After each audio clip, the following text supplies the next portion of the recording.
Welcome! You are listening to Beneath the Surface podcast with your host, Carter Russell.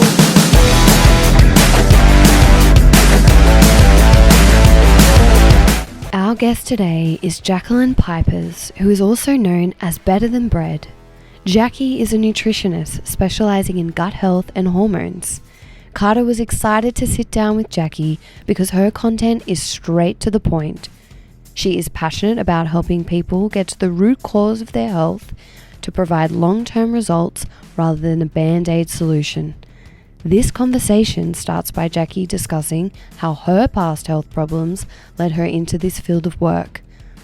Carter and Jackie discuss the declining rates of fertility, why men should be paying attention to this topic, how and what chemicals are impacting our hormones, the importance of sleep, understanding endometriosis, solutions for endometriosis, gut health, and much, much more. Lastly, we finish off with a rapid fire round. You want to stick around for this segment, so without further ado,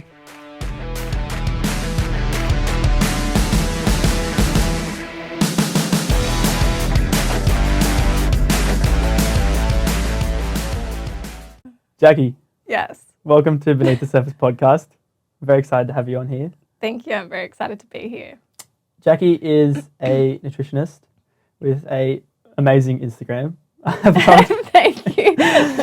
I love all your content. It's funny, it's educational, it's relevant, it's straight to the point. And that's really why I wanted to have you on here. I love your Instagram. I love everything you're putting out there. Before we get into all that juicy stuff that you like to talk about, let's talk about how you got to where you are today. So, let's. Where did you grow up, and what was the early life? Yeah. So I'm from Campbelltown. So good old Campbelltown. Mostly when I tell people that, they look at me and they're like, "Oh, okay," and then they take a step back. Pretty normal childhood growing up. WOG parents. So my food growing up wasn't necessarily unhealthy. It wasn't like a takeaway kind of household. Lots of Italian food though. And then, so when I was a teenager, I started going down the route of drugs, alcohol, party days, ended up living a pretty toxic lifestyle. And that was, I guess, my turning point for going down a healthier path. So I hit, I guess, some pretty low lows in terms of my mental health, my physical health. And then I kind of got to a point where I thought, I can't live like this anymore. I can't do this anymore. And then the first thing I did was join a boot camp. And the other first thing I did was also buy a vegan protein powder, which some people tend to find quite funny that I did that. Why a vegan protein powder? Because it was all the rage back then. It was get a protein powder, and I think I went to a health food store and someone was like, get a vegan one, it's better for you. And I was like, okay, that's fine. And that kind of just spiraled into learning more, researching more. And then I realized that there was so much information out there I kind of wanted to, and so much conflicting information, I wanted to learn at a high educational level so that I actually could understand it in the right way rather than get, someone on social media or something to be like, this is what you meant to do, when I wasn't really sure if that was the correct way. So I wanted to learn it for myself. And I went into study not really without the intention of actually practicing, but it just kind of, like most things in life, it just ended up happening. And here I am. Beautiful. Yeah, it's always the best when you go into a field for your own education as well, because it's like you're learning so you can help others, but you're also just learning to improve you. It's like a double whammy. Yeah, exactly. It's great. Yeah. So just going back a bit to those party days, was there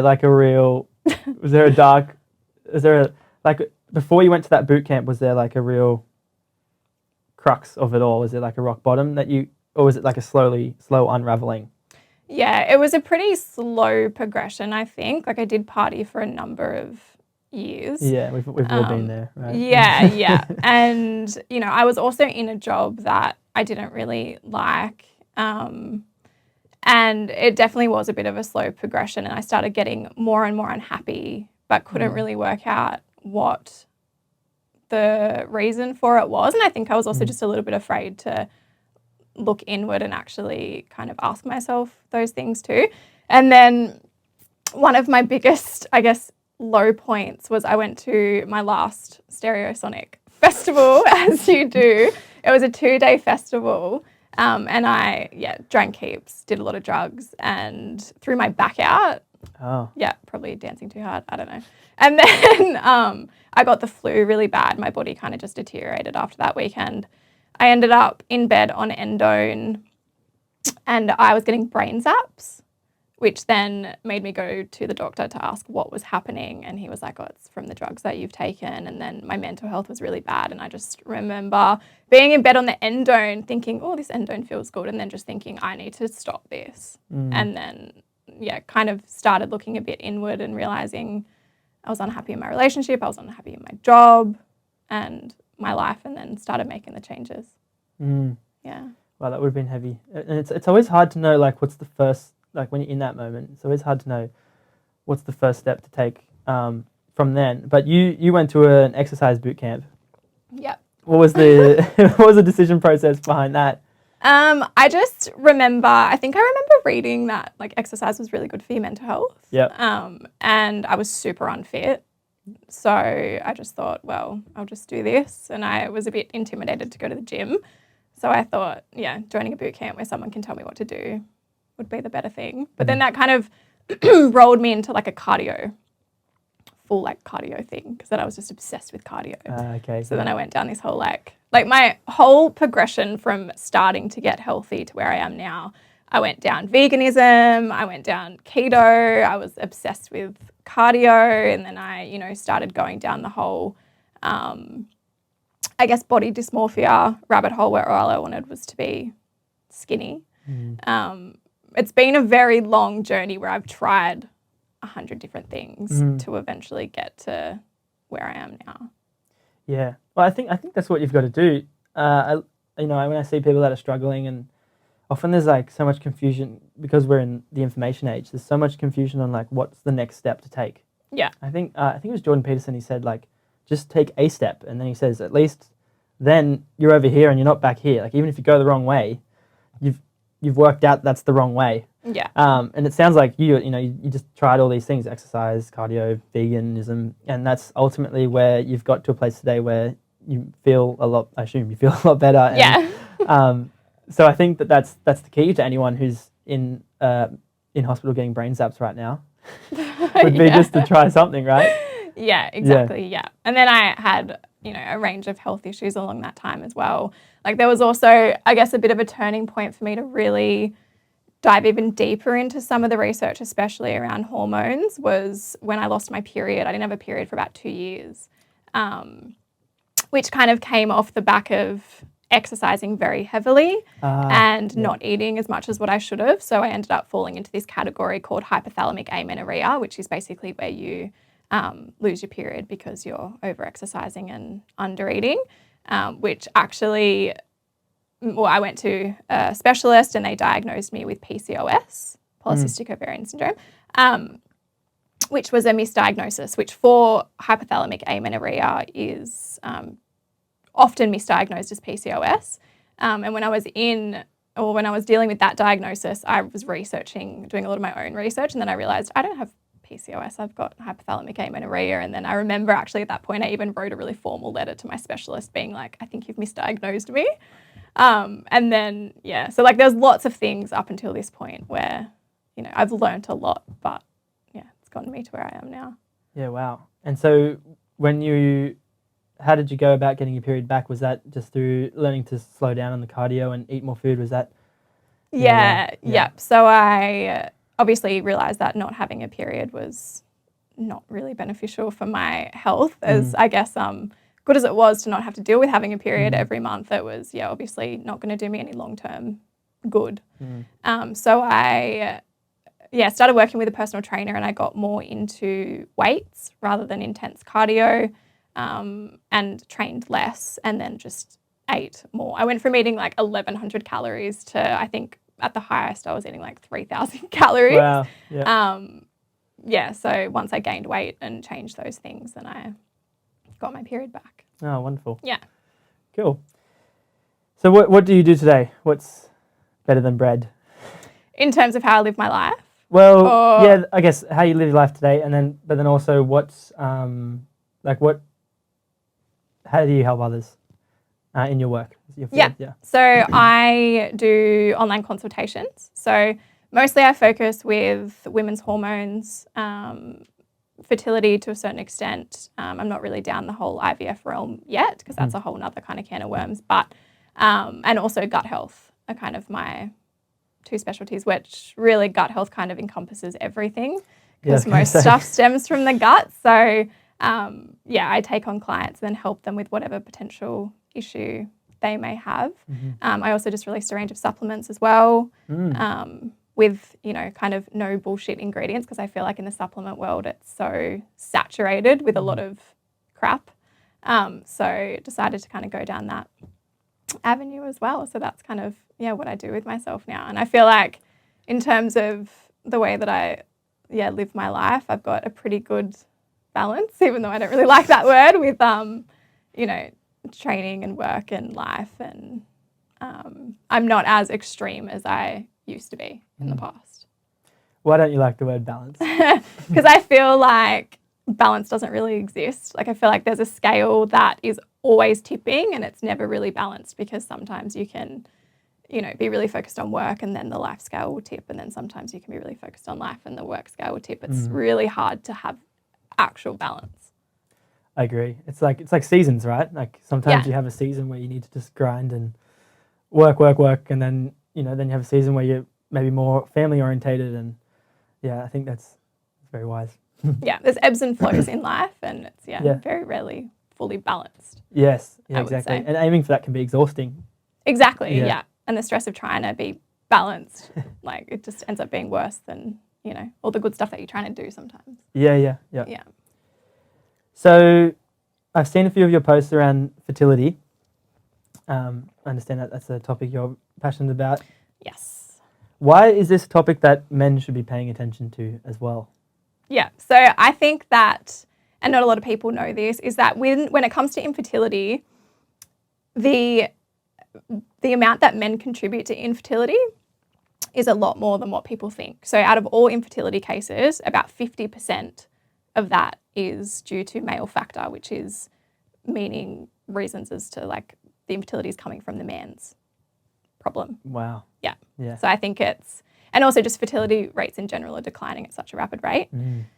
So it's, something that I think men, women, everyone needs to start realising that, this could be a big problem in the future. Well, it already is a big problem.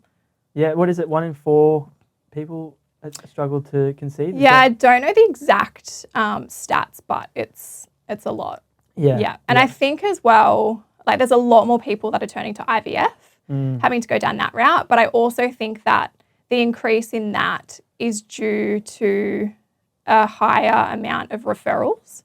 So I think that GPs are starting to refer more to IVF when there's a problem rather than kind of dealing with it before it gets to that point. Okay, I understand. Yeah. So why is male infertility a thing, do you think? What's causing this?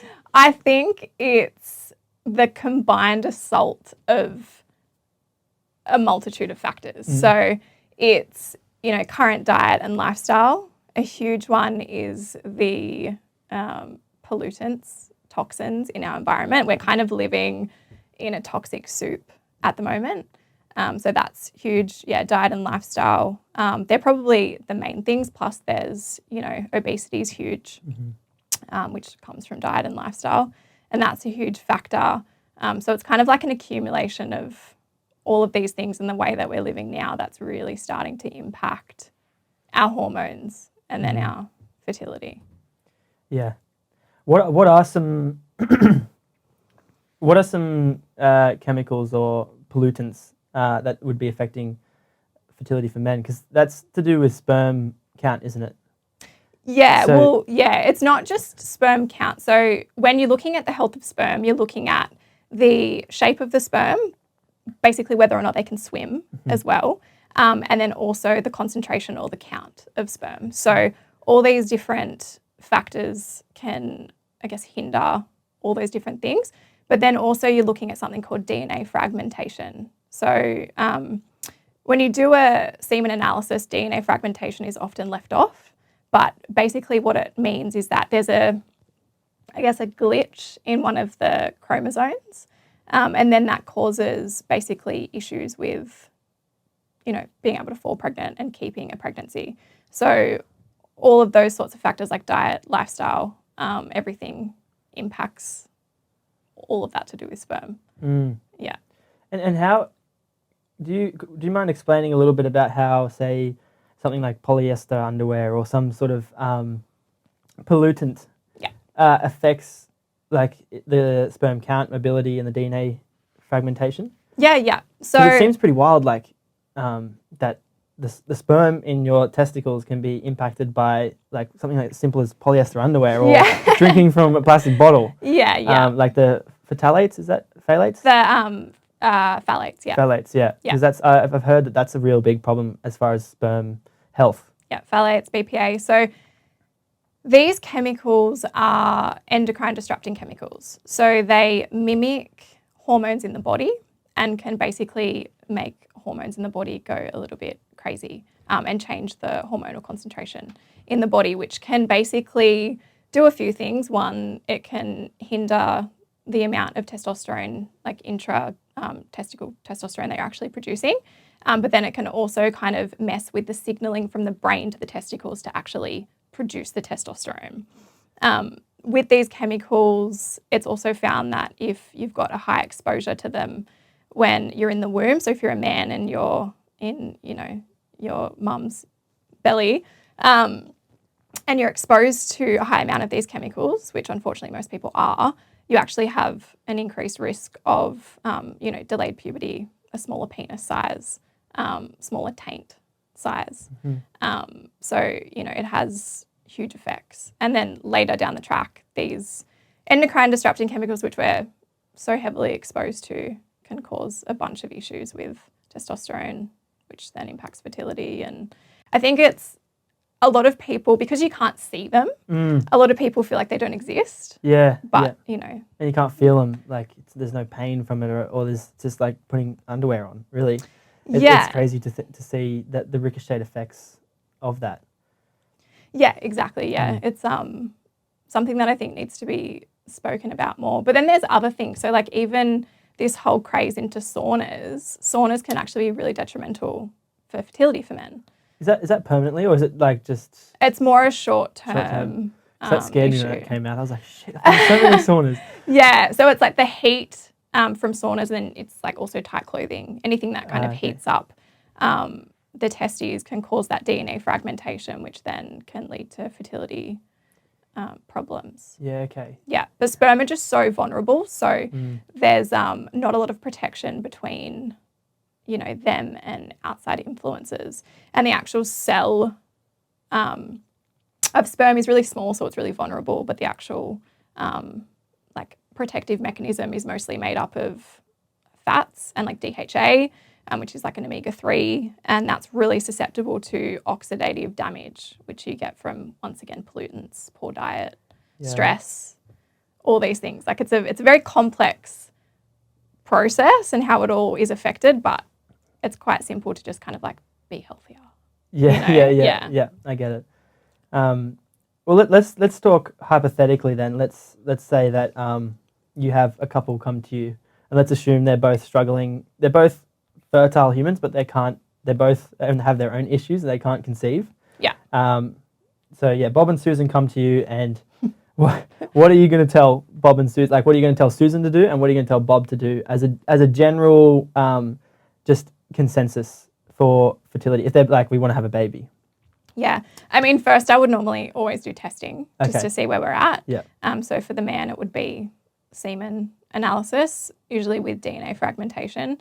And for the female, I'd usually do like a blood hormone panel assessment just to see what's going on hormonally. But then it would just be the real basic stuff, like making sure that you're eating, food that's not processed takeaway food? What's your stress like? Are you drinking enough water? Is it filtered water generally? Because a lot of unfiltered water will have a lot of those chemical pollutants in them, especially because all our pipes are like PVC pipes and that's plastic, right? Right, So yeah, of course. same thing. And then, you'd look at their lifestyle. So are you smoking? Are you vaping? Are you drinking? All those sorts of things, and make sure that, we clean all that sort of stuff up. How much coffee are you consuming? Are you exercising? To the man, what's your sauna use like? Are you doing, are you wearing tight clothing? All that sort of stuff. So it's a big cleanup of the diet. It's a big cleanup of their lifestyle. And then usually it would be supplementation as well on top of that. Yeah, well, that would explain why we've got an infertility crisis kind of thing at the moment, because a lot of the things you mentioned are the things that have changed over the last 20 years, diet and those chemicals that we're exposed to and all those things. Oh, actually, that's one thing I was going to say is also for a man and his fertility and chemical exposure, look at what jobs you're doing, like what work you actually do. So is your job in a field where there's a lot of chemical exposure around you? Like, are you a mechanic? Are you a painter? That's a really big thing because you'll likely need extra support in fertility because you're exposed to so many more toxins. Or even if you're on machinery all day with high vibration, that can actually cause, issues with sperm production too, or damage the sperm. So that's another thing that you've got to take into consideration. It can be quite sensitive, can't it? Yes. Yeah, wow. The testicles are very sensitive. Yeah. Yeah. I've actually seen little ice patches too you can put into there's a company that's doing like ice packs for saunas. And you can insert them into your underwear while you go for a sauna. Yeah, I think Bonds actually have cooling underwear for men now. Oh, wow. I'm pretty sure. Jeez. Yeah. Well, I'm going to look into these products after this podcast. Yeah, I know. I should make some. Yeah, there you go. The better undies. The better undies, yeah, for fertility. The average 22-year-old today has roughly the same testosterone as a 67-year-old male in the 2000s. What on earth is going on here? Yeah, I mean, well, like we said before, it's an accumulation of all the things. So, most men are not sleeping. There's this whole like grind culture mentality. So then men are having, nights where they're having 3 or 4 hours sleep, which messes with your, your cortisol levels, which are like the hormones that can increase inflammation and mess up hormones and things like that. So, it's diet. Everyone's vaping, smoking, drinking. Our culture is so big on drinking now. It's, weird if you don't drink. So, it's definitely just an accumulation of everything. Everything, yeah. Yeah. Pull that apart a little bit. Why is sleep so important for testosterone? Because it is interesting that we do have this grind. Like, if I follow a lot of I guess you could say masculinity pages on Instagram, because I like to see. Yeah.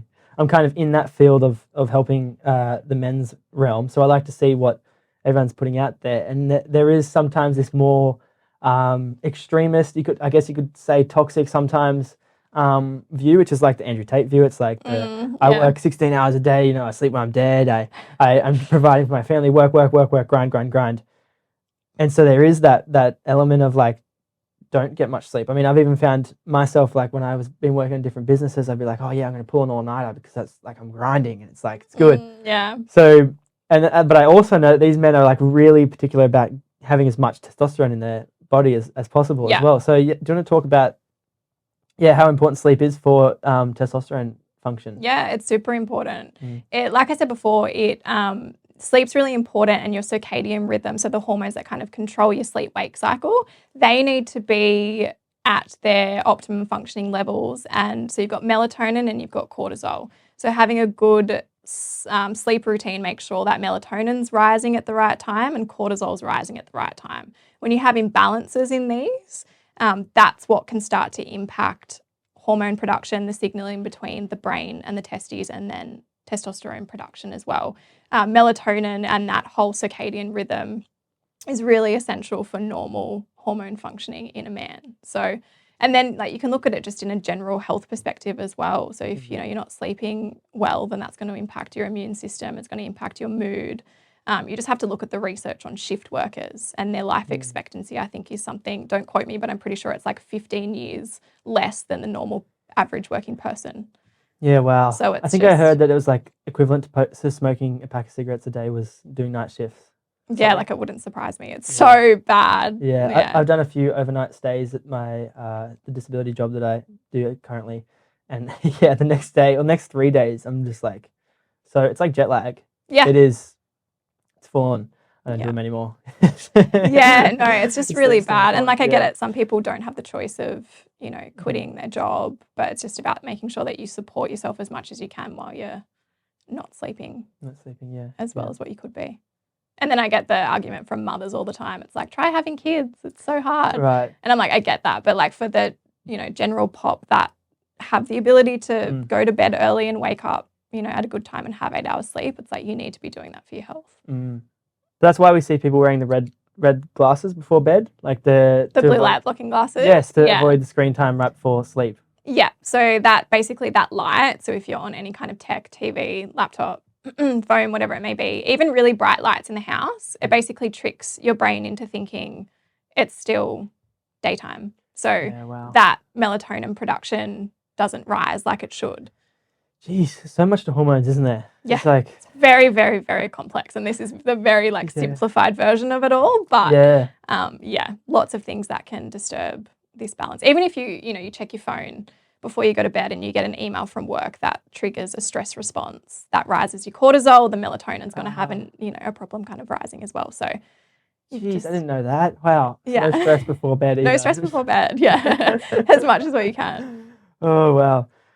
So why is testosterone important for men? I mean, you see it out there so much. Like there's a testosterone crisis. We understand that, but why is there? What does testosterone do for a male? Yeah, I mean, to sum it up quite well, I feel like it gives you your vitality as a man. So it's important for libido, energy, mental function, like everything that makes you feel, I guess, alive and normal. Because when you start having deficiencies in testosterone, then you start to get all the negative side effects. So then you end up with, erectile issues, depression, brain fog, and just, cognitive decline. If it's from a young age as well, then it can delay puberty and a lot of those things. So it's just really essential for a man's, vitality, I guess would be the best way to put it. Yeah, wow. Yeah. Cool. And then I'm going to be a bit selfish and ask this question because I want to know from you, but this is the field I work in. Does ejaculation frequency impact sperm health and or testosterone? Yeah, so the research on this is really unfortunately inconclusive. There are some studies to show that in the short term, it increases testosterone if you do have some sort of abstinence from ejaculating. I think there was one study that showed that 3 weeks of abstinence increased testosterone levels, but it seems to be, just really inconclusive and more so a short-term effect rather than a long-term effect. Yeah, okay. Yeah, but there's more research that needs to be done to really, determine whether or not it's beneficial. Yeah. It's a shame that there's not much studies around this topic because it's so widely discussed.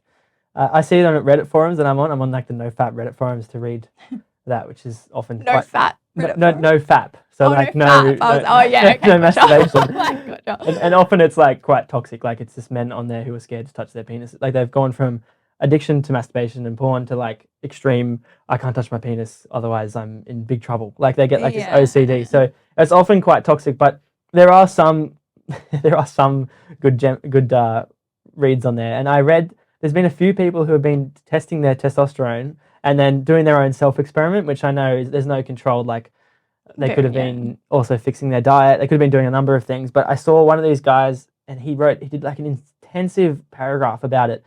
And he said, I tried to keep everything the same diet. I still worked out 5 times a week like I normally did. Yeah. And he was able to, he was in the low bracket when he first got, or just on low to average. And then within, I think it was 3 months of abstinence, he got from 64 points to 129. Sorry, 229 points. Yeah, okay. Was that an American guy? Was this like I think an it would have been, American? Because I'm like just like thinking about Australian reference ranges. I'm like a testosterone of a total testosterone of 200 and something is like, whoa, you're taking roids, man. Right. So it must have just been like an American thing, but that's still a huge. He's able to triple it from the first number he got. Yeah. And it was in this just over the average into the high. So it's probably what we want because the average is probably lower than Yeah. So I thought that was wild. But yeah, as you said, there's not much out there really, is there? Yeah, and I think like from a fertility perspective, there is some research to show that abstaining from ejaculation can actually cause an increase in DNA damage, because then there's a longer time for the sperm to kind of be there to then have injury or be susceptible to oxidative damage and all the other things. So Yeah, there's I've also heard that argument actually. yeah, there's also that component. But then from a like energy, vitality, Chinese Yeah. medicine kind of perspective, it's like your life force. Yes. So, releasing that excessively can then deplete your vitality in a sense. So there's like all different angles, but there needs to be more research. It does. I think when it comes to these topics, you just need to just trial it on yourself and see how you feel. To that, as far as the vitality goes. But if someone was trying to conceive, what would your ejaculation frequency? What would be the optimal ejaculation frequency for someone trying to conceive? Yeah, I'd probably say once every 2 to 4 days. Okay. Yeah, I would say. Yeah. Is probably what most of the research says. That's actually something I was going to say, is that for people that want to support their fertility, always make sure that you plan at least like 4 or 5 months prior to actually wanting to conceive, because the life of sperm is about 72 to 76 days from like the cell to full maturation. So you've got, at least 72 days where you need to kind of be healthy before you conceive. So it's not just something of like, I'm going to spend, a couple of days being healthy and that's going to sort it out. It's like you've got to kind of spend a good, I would recommend about 6 months. Yeah, wow. Prior to conception. And then also if, you've got other health concerns, then you've got to kind of take that into account. And sometimes, like for women with endometriosis, you've got to kind of, allow a year, sometimes longer, depending on what's going on. Yeah. Yeah. Wow. Well, let's move into endometriosis actually. It's funny how the world works, because I knew I was sitting down with you today about endometriosis and I don't know much about it really, if I'm honest. And then yesterday I was having coffee with a friend and I ended up having to take her home vomiting. She couldn't drive home. I drove her home. She was vomiting and she was in a really bad place. I did not realize how debilitating it could be. Yeah. At times I thought it was like period cramps and uncomfortability and some maybe health problems, but this was like really debilitating for her. So for those that don't know what endometriosis is, what is endometriosis? Yeah, so endometriosis is basically a condition where the tissue that's normally, or the endometrial tissue, which is normally, where it's meant to be in the uterus, is found outside. So it can impact and grow on the bowel. I think it's actually in some studies been found to be on the brain. So it's basically just tissue that grows, endometrial tissue that grows where it's not supposed to. And then... Can that be life-threatening at times? Or can that be really dangerous? Well, yeah, it can definitely be very dangerous and inflict a lot of pain. But the interesting thing with endometriosis is that sometimes it's asymptomatic, meaning women will have no symptoms. And sometimes the only time that they'll then realise that they have it is when they go to try and fall pregnant and they have fertility issues, they can't fall pregnant. So the infertility is the, driving factor to then work out and do the testing to then see that they've actually got endometriosis. And sometimes it can be extremely severe, but they've got no pain. Right. So pain isn't necessarily a defining factor for how severe your endometriosis is. Okay. Yeah. And so if you have endometriosis, can you still fall pregnant? Yeah, you can still fall pregnant. Yeah. It's just sometimes it's harder. Yes. Yeah. Okay. Um, And how does someone diagnose endometriosis? So how do they know if they've got this endometriosis? Yeah, so generally there'll be, I mean, like I said, it can be asymptomatic, but generally there'll be signs. You'll get, quite severe period pain. Period pain is not normal. If you have period pain that's debilitating, where you have to take days off work, Panadol doesn't really fix it, then there's something else going on. So generally it will be period pain. You can have pain with sex. You can have pain in other points of your period, not just when you're actually bleeding as well. Generally with endometriosis, you'll often see women will have a lot of gut symptoms too. So IBS as well. So if a woman has period pain and IBS, not to say that that's a definite determining, endometriosis, it's definitely that, but it's a pretty big red flag.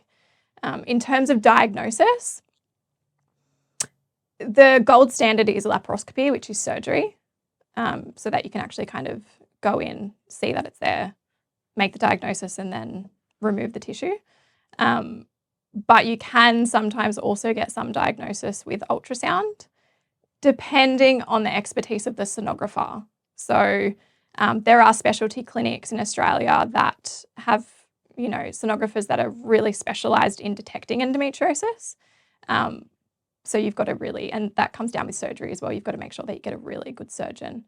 And then also there are some, while it's not a, definitive diagnosis, there are some tests that you can do, blood tests, to determine whether or not someone may have endometriosis, or if there's certain risk factors that can kind of, elicit that they might have it. Yeah. Okay. Yeah. Yeah. And if someone does have painful periods, could they assume that they have endometriosis, or is there another laundry list of things they could have if they have painful periods? Yeah, like it may be endometriosis, but it could also just be that, their diet's not great, their, lifestyle's not great, and they're doing a lot of stuff that's going to cause a lot of inflammation and then, mess with hormones and then in turn cause more pain in a way.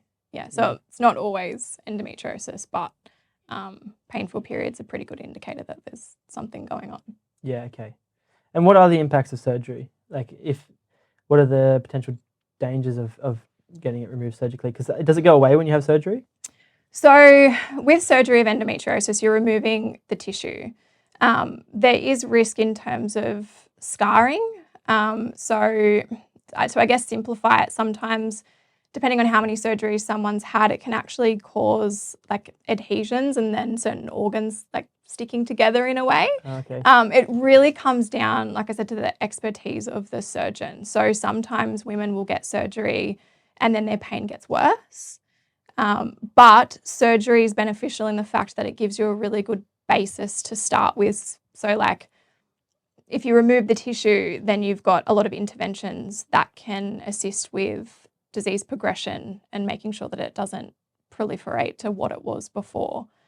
So I guess, in a way, it can give you a pretty good baseline. And the actual endometrial tissue produces a lot of hormones that exacerbate the condition more. So getting rid of that assists with disease progression as well. Yeah. Yeah. And you talked about diet helping it. Do you want to explain the link between diet and endometriosis? Yeah. So I guess a couple of different ways it can impact it. So what you're eating will determine the health of your gut microbiome, and then the health of your gut microbiome will determine disease progression, because there's a huge link between the gut and endometriosis in terms of certain overgrowth or parasites and things that can lead to inflammation and immune dysregulation, which can impact the condition. But then also certain things that are pretty well flagged in endo would be like gluten is a pretty big one, just because it can cause a lot of, once again, gut upset and inflammation that can worsen the condition.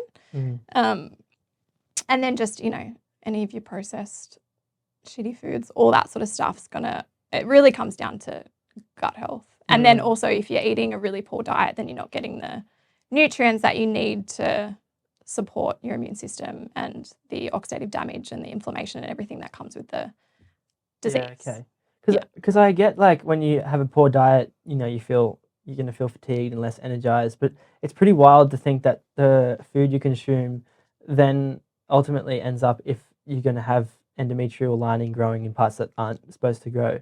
So does the inflammation affect, does it like confuse the system, or what's the actual link between like diet and well, I guess because oxidative damage, so sometimes I say oxidative damage and people don't really understand what it means, but it's kind of like if you cut an apple and then it starts to turn brown, it's like certain things, pollutants, diet, lifestyle can come in and kind of cause damage to cells, which is called oxidative damage, and then you need antioxidants to kind of compete with that oxidative damage, if that makes sense. Yeah. So, making sure that your diet's full of antioxidants, that can combat that oxidative damage is really important. But inflammation, oxidative damage, and immune dysregulation is a huge part of endometriosis. So making sure that you're doing all the dietary and lifestyle stuff to combat, those things that are involved in the disease progression is really important. If that makes sense. Yeah, that does. What are 5 favorite antioxidants? Probably zinc, quercetin's pretty big, CoQ10, NAC, and vitamin C, I would say. Okay. Yeah. NAC's probably a massive one. So NAC's N-acetylcysteine, and it's probably one of the most researched, well, a lot of the research shows how beneficial NAC can be for endometriosis. So I use it quite a lot with clients. Yeah, okay. Yeah. Can you get that from food, or is it mostly through supplementation? With the dosage that you need, supplementation. Yeah. Let's talk a little bit about the chemicals that we've got surrounding us today. We've touched on that with testosterone.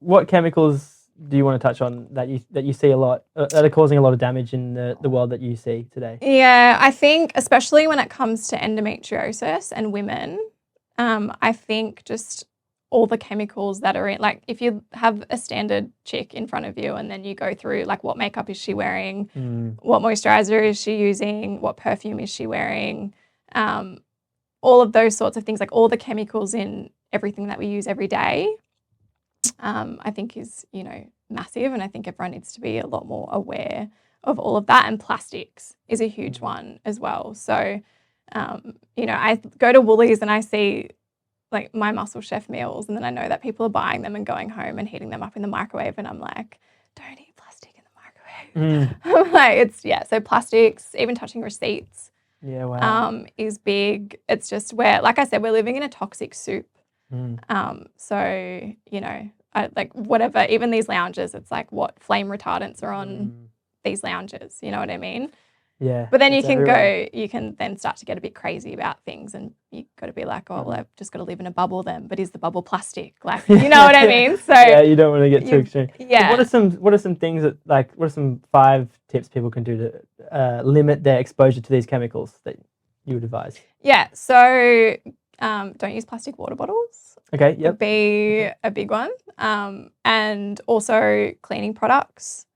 For your household, so try and switch to natural cleaning products would be a big one. Same with personal care products as well. Yeah. I went to Coles the other day as I was cleaning my bathroom, and my partner was like, "You just need bicarb soda and vinegar." So I did that, and bathroom's spick and span. It's all clean. And but as I was going through Coles, I was looking at the aisle of cleaning products. Yeah. I was like, oh my God, there's something for everything. And there's different flavors, different smells. And I was like holding my 2 things that I could clean windows with and clean floors with, clean bathtub, does everything. Yeah. And I just wonder, like, is that all consumerism? Like, there's so many different cleaning products and they're all going to disrupt your hormones. Yeah, yeah. It's wild. Even, walking through that aisle and the smell, and you're like, oh my God, that smell knocks me out sometimes. Like, it's just ridiculous. But simple things, like you said, vinegar and bicarb can really work with a lot of things. And, some things will say that they're natural, but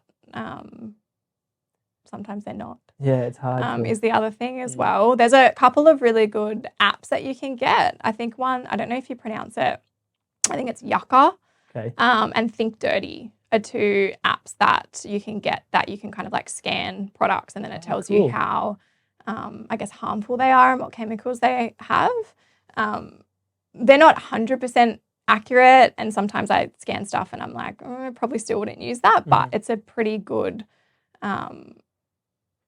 way to start. And I always just say to people with everything, like, if it is too overwhelming, like, just wait until you finish a product. So wait until you finish, like for chicks, like wait until you finish a foundation. And then when you finish that foundation, use something a little bit more natural or sunscreen, so you don't feel like you have to throw everything out and start again.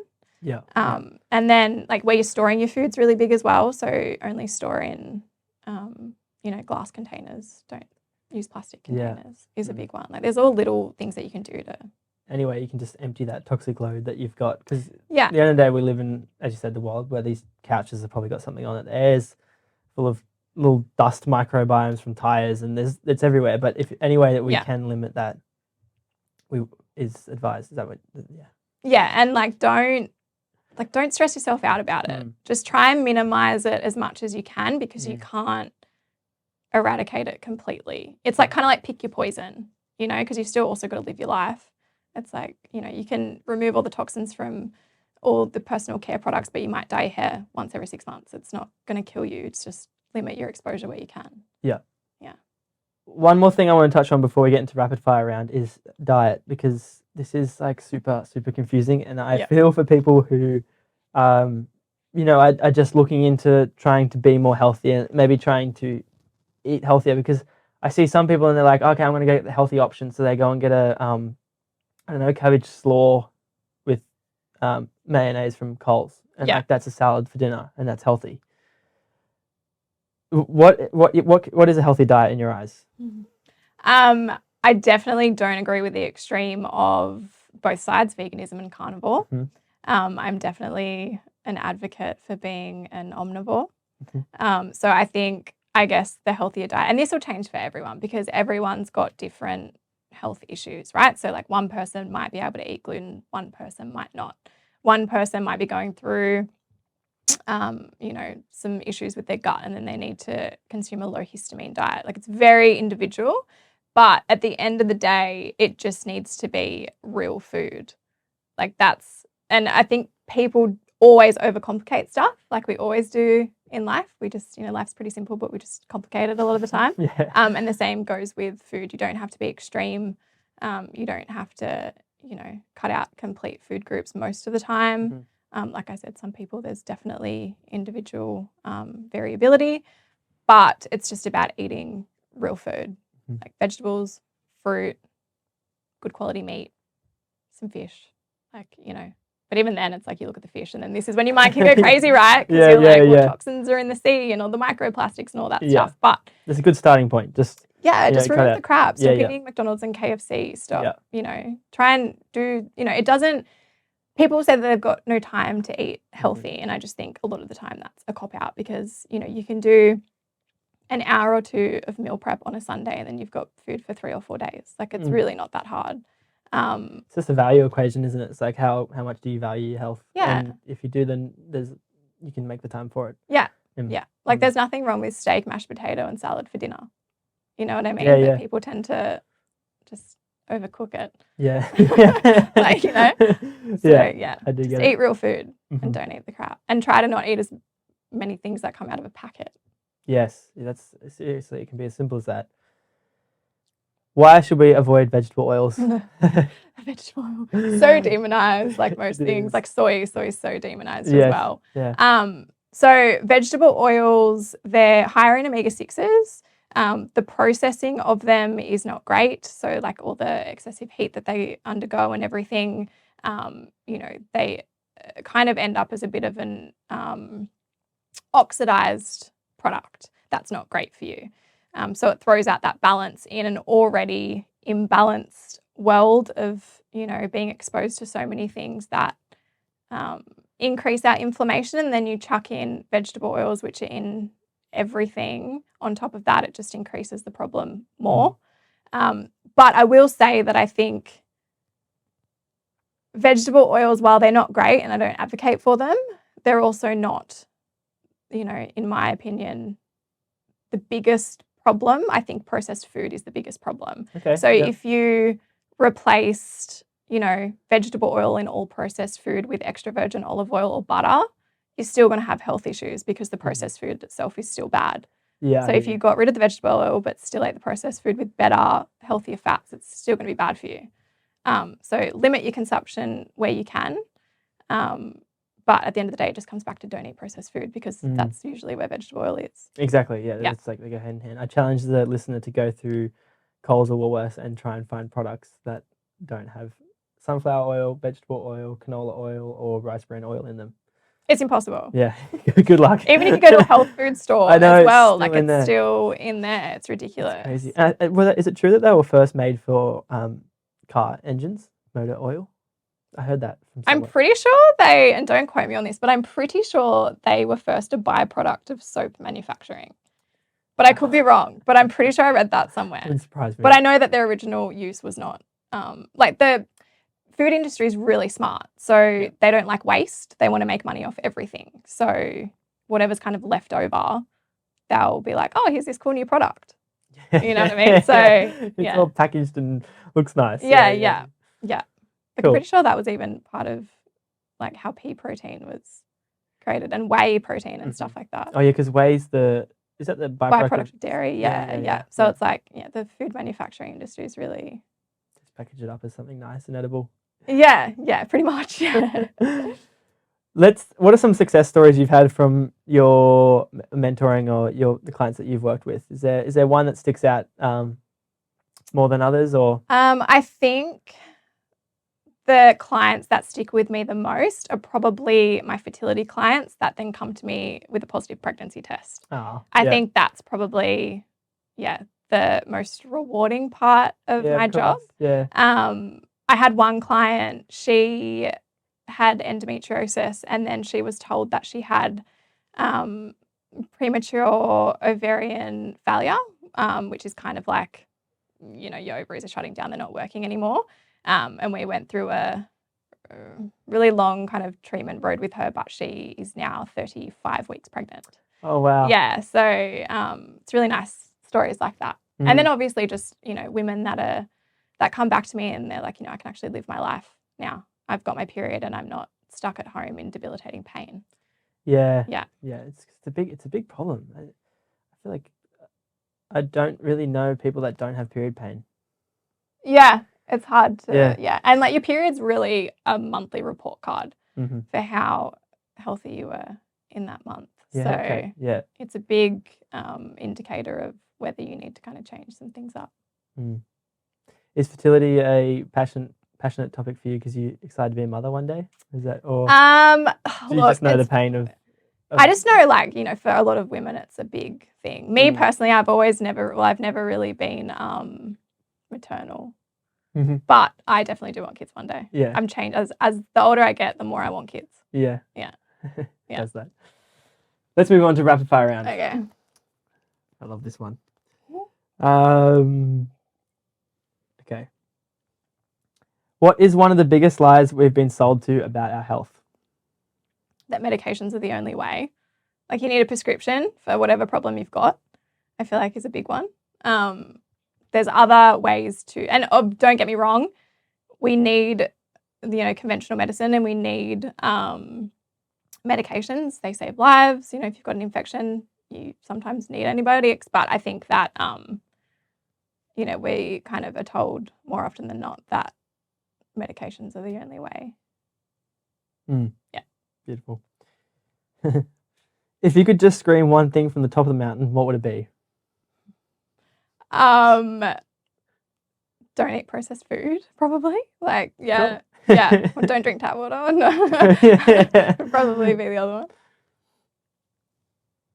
What's a belief you have that some people might find unconventional? I don't think you'll be short for these ones. No, but probably the biggest one is just the alcohol thing, because I feel like in our society, it's so ingrained in our culture that alcohol is a normality in social situations, and I'm not I think the last time I got drunk was probably 2 years ago.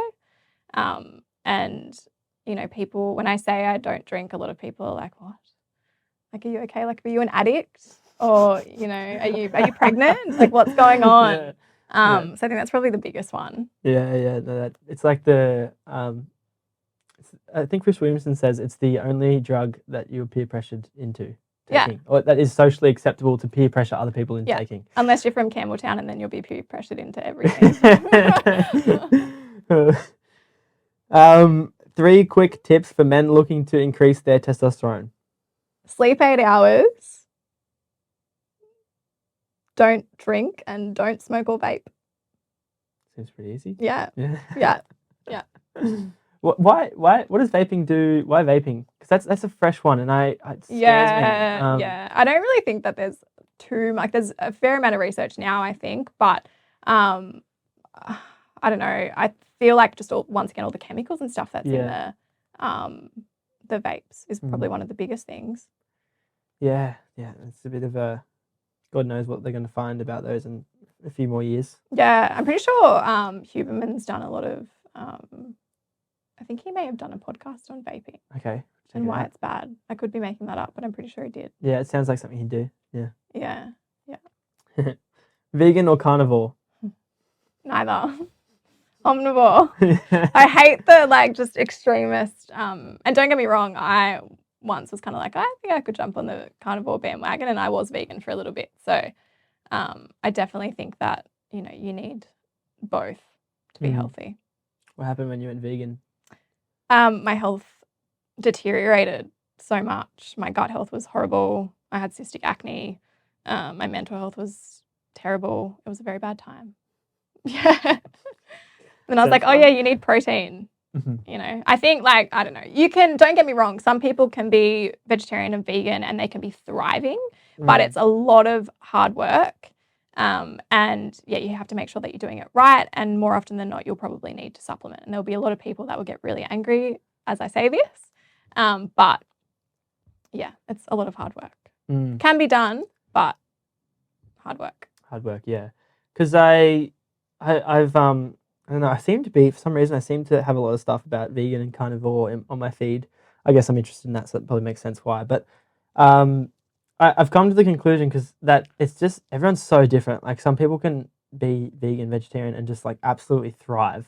Like be muscly, clear eyes, healthy, and then some people can be carnivore. The same thing goes, and then some people can be vegan and just absolutely depleted, hair falling out, not working for them. So it's so different for everyone. But I think, as you said, extremities are never the way, really. Yeah, no. I did carnivore for 30 days as a bit of a parasite cleanse.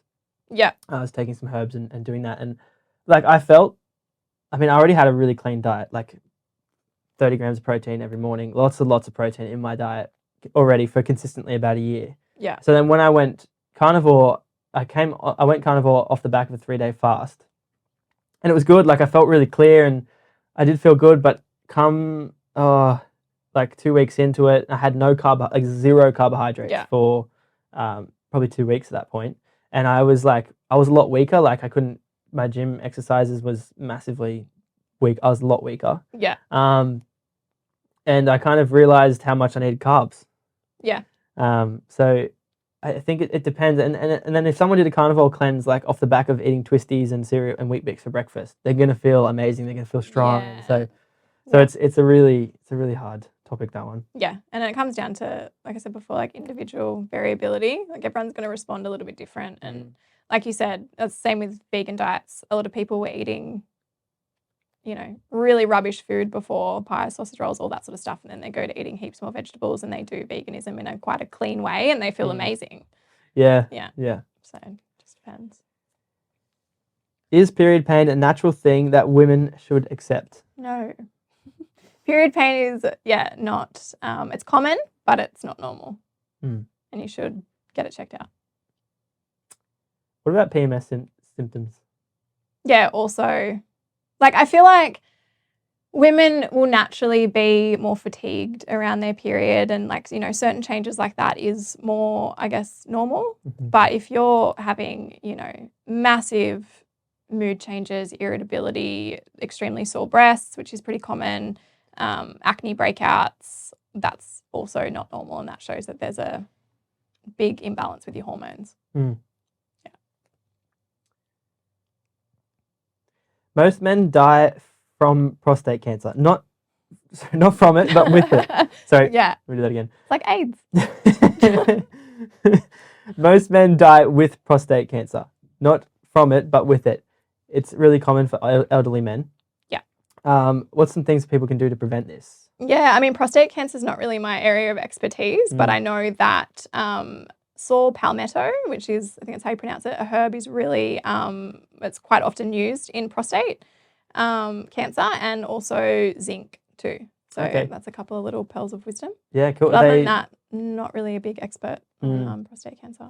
Are they good once you've been diagnosed, or to prevent, or both? Well, saw palmetto, I'm pretty sure, is once you've been diagnosed. It may be used as a prevention. I'm not 100% sure, but zinc definitely is one of those minerals that you can use prior to, because it's really important for many things, but also testosterone production Mm.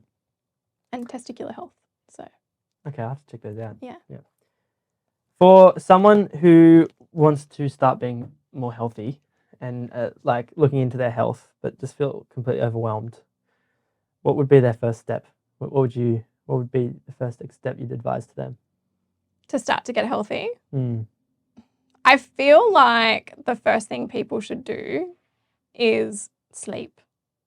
Like extra amounts of sleep, like have extra amounts of sleep, because I feel like that's seriously one of the most important things. Like you can, eat some shitty food and stuff like that.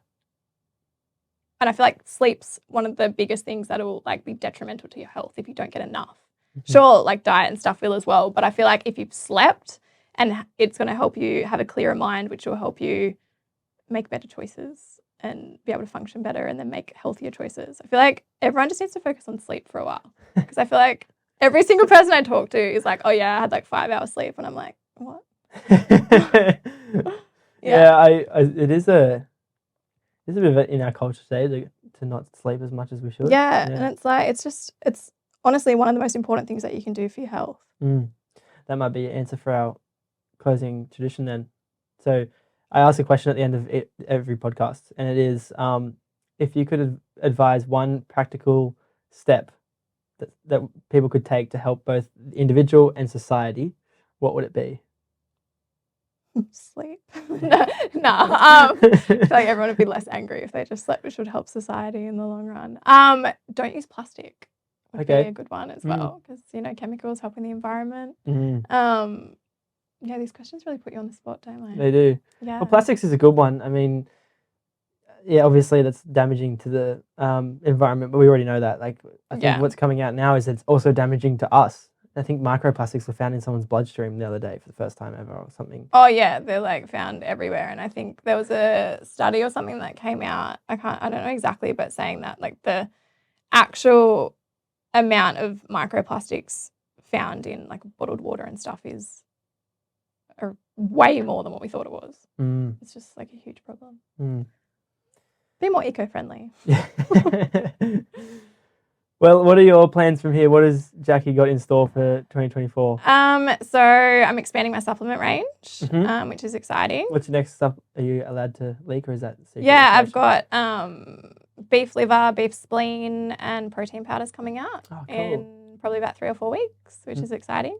Filled with sunflower oil? Of course, yes, sunflower oil, artificial sweeteners, all the good stuff. No, they're obviously contain nothing like that.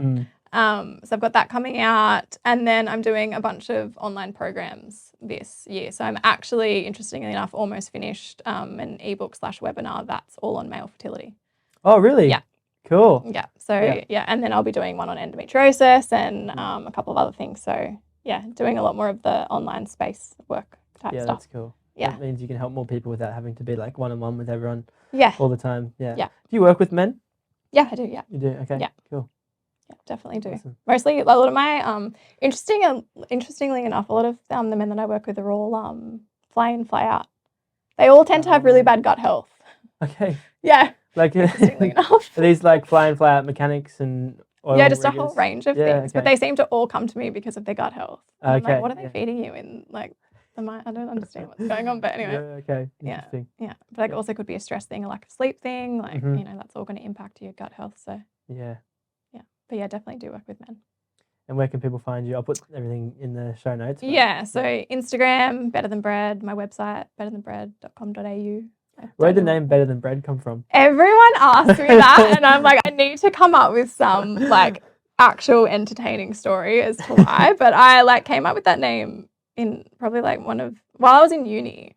Okay. And I literally just, I don't know, one day I was like, Better Than Bread. And like literally like there's absolutely no story behind it. So yeah, I can't give you an interesting explanation to that. But it's worked out really well because now I've got like the better range of supplements. Like having better in my name has really benefited me. So maybe it's a bit of a like play on words too, because you advise to people to give up gluten.